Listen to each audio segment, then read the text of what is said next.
안녕하세요. 말씀 한 줌. 오늘은 말라기 2장 10절에서 16절 말씀을 함께 살펴보도록 하겠습니다. 제가 먼저 본문을 읽을게요. 우리는 한 아버지를 가지지 아니하였느냐? 한 하나님께서 지으신 바가 아니냐? 어찌하여 우리 각 사람이 자기 형제에게 거짓을 행하여 우리 조상들의 언약을 욕되게 하느냐?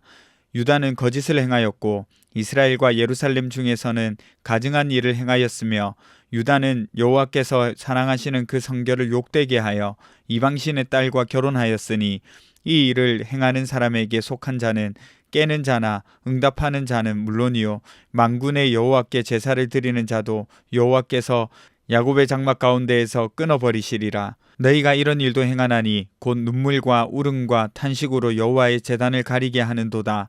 그러므로 여호와께서 다시는 너희의 봉헌물을 돌아보지도 아니하시며 그것을 너희 손에서 기꺼이 받지도 아니하시거늘 너희는 이르기를 어찌 됨이니까 하는도다. 이는 너와 내가 어려서 맞이한 아내 사이에 여호와께서 증인이 되시기 때문이라. 그는 내 짝이요 너와 사역한 아내로되 내가 그에게 거짓을 행하였도다. 그에게는 영이 충만하였으나 오직 하나를 만들지 아니하셨느냐? 어찌하여 하나만 만드셨느냐? 이는 경건한 자손을 얻고자 하심이라. 그러므로 내 심령을 삼가 지켜 어려서 맞이한 아내에게 거짓을 행하지 말지니라. 이스라엘의 하나님 여호와가 이르노니 나는 이혼하는 것과 옷으로 학대를 가리는 자를 미워하노라.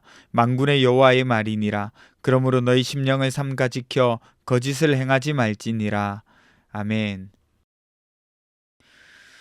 여러분, 포로 귀환 이후에 예루살렘에서의 모습을 보여주고 있는 것이 말라기서입니다. 겉으로는 멀쩡해 보이지만 백성들은 하나님 앞에서 형식적인 예배를 드림으로 타락해 갔었어요. 흠 있는 제물을 가져오고 총독에게도 바치지 못할 것들을 하나님께 바치는 일이 이어졌죠. 그래서 하나님은 성전문을 닫아버리는 것이 낫겠다고 말씀하셨어요. 이 일의 중심에는 제사장이 있었습니다. 레위 언약을 어기고 자기 하나님의 율법을 거짓되게 가르쳐서 백성들이 온전한 예배를 드리지 못하게 한 중심에 있었어요. 그렇게 예배가 무너지니까 말씀의 권위가 무너지고 말씀의 권위가 무너지니까 공동체의 삶, 특히 가정과 결혼관계에서 문제가 생깁니다. 오늘 말씀이 그것을 보여주고 있어요. 보세요. 먼저 10절에서는 모든 문제의 출발을 이야기합니다. 10절을 한번 보세요. 우리는 한 아버지를 가지지 아니하였느냐? 한 하나님께서 지은 바가 아니냐? 어찌하여 우리 각 사람이 자기 형제에게 거짓을 행하여 우리 조상들의 언약을 욕되게 하느냐? 언약을 욕되게 한다고 언급하고 있습니다. 도대체 어떤 일이 말라기 시대에 일어나고 있는 걸까요? 11절에 보시면 그 해답을 찾을 수가 있는데 유다가 거짓을 행했다고 했어요. 여기서 유다는 유다 지파를 의미하는 것이 아니라 포로에서 귀환한 공동체 전체를 대표하는 이름이 유다입니다. 이 사람들이 거짓을 행하고 있대요. 사실 거짓이라기보다는 배신이라는 단어가 더 어울립니다. 약속을 깨고 배신하는 모습을 그리고 있거든요. 그래서 종합해보면 포로에서 귀환한 이스라엘 백성들이 하나님과의 약속을 어기고 가증한 일, 우상숭배와 비등한 일을 했는데 그 일이 무엇입니까? 포로 귀환하면서 함께 고생한 아내를 버리고 이혼한 것과 이방 여인과 결혼한 일, 이 두 가지입니다. 먼저 이방 여인과 결혼한 일을 한번 살펴볼게요. 이거는요, 단순히 국제 결혼의 문제가 아니었어요. 이 일이 왜 문제가 되었냐면 항상 이방신을 섬기는 일과 직결되기 때문에 그렇습니다. 이방신을 섬기는 신앙과 결합이 되고 이것은 결국 언약신앙을 깨뜨리고 배신하는 일이 되는 거예요. 하나님과 언약을 지켜야 할 공동체가 우상을 섬기고 그들의 세계관과 사고방식을 가진 가정을 이룬다는 것은 굉장히 심각한 문제인 거죠. 이것이 바로 오늘 11절에서 말하는 여호와께서 사랑하시는 그 성결을 욕되게 한 일입니다. 그러니 보세요. 이런 일을 행한 사람이 하나님께 제사를 하러 왔다? 하나님이 이 제사를 받으시겠냔 말이죠. 하나님이 뭐라고 하십니까? 여호와께서 야곱의 장막 가운데에서 끊어버리시리라, 이렇게 말씀하시죠. 우리로서는 더 화가 나는 일도 있는데요. 바로 아내를 버리는 일입니다. 16절에 이스라엘의 하나님 여호와가 이르노니 나는 이혼하는 것과 옷으로 학대를 가리는 자를 미워하노라 라고 기록되어 있어서 이혼에 관한 문제라고 생각하시는데 그렇지 않습니다. 지금 일어나는 일은 뭐냐면 더 유리한 결혼을 하기 위해서 함께 고생했던 아내를 버리는 겁니다. 당시 예루살렘의 생활은 형편이 좋지 않았어요. 가난했습니다. 땅도 다른 사람의 소유가 되어 있었고 농사도 변변찮았어요. 그런데 이방 여인과 결혼하면요, 이런 어려움들이 잘 해소되는 거예요.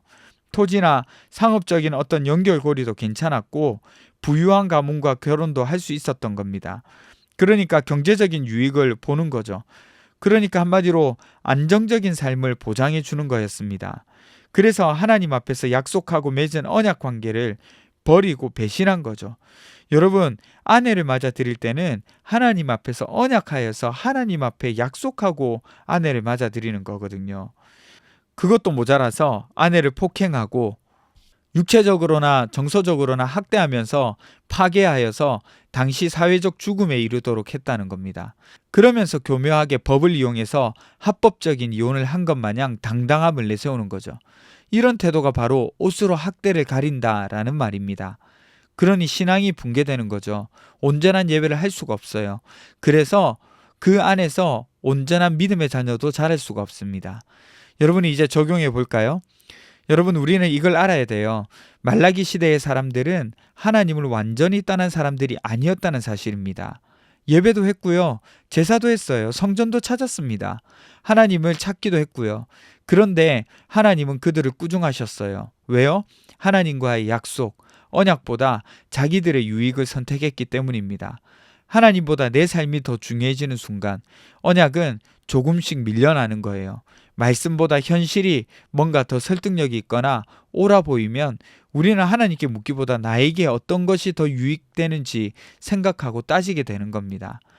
예배는 드리면서도 삶의 중요한 결정에서는 하나님을 제외시키고 있지는 않은지, 신앙의 언어로 내 욕심을 정당화하고 있지는 않은지 살펴봐야 되는 거예요. 하나님은 형식적인 예배보다 언약을 지키는 삶을 원하십니다. 말씀이 지켜지지 않으면 예배도 가정도 무너질 수밖에 없어요. 따라서 말씀 앞에서 우리의 유익이 아니라 신실함으로 서 있는 저희들 되었으면 좋겠습니다. 기도합시다. 첫 번째 기도 제목은요, 인생의 중요한 순간에 내 유익을 따르는 것이 아니라 하나님을 선택할 수 있게 해주세요. 두 번째는 하나님을 이용하여 합리화하지 않게 해주세요. 우리 함께 기도하겠습니다.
하나님과의 약속을 생각하며 살 수 있도록 도와주세요.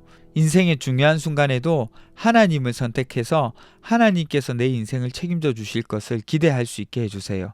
하나님을 이용해서 합리화하지 않도록 우리 삶이 도망치지 않게, 뒷걸음치지 않게 도와주세요.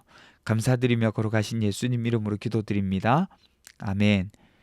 여러분, 오늘 하루도 주님 안에서 온전한 하루를 보내셨으면 좋겠습니다.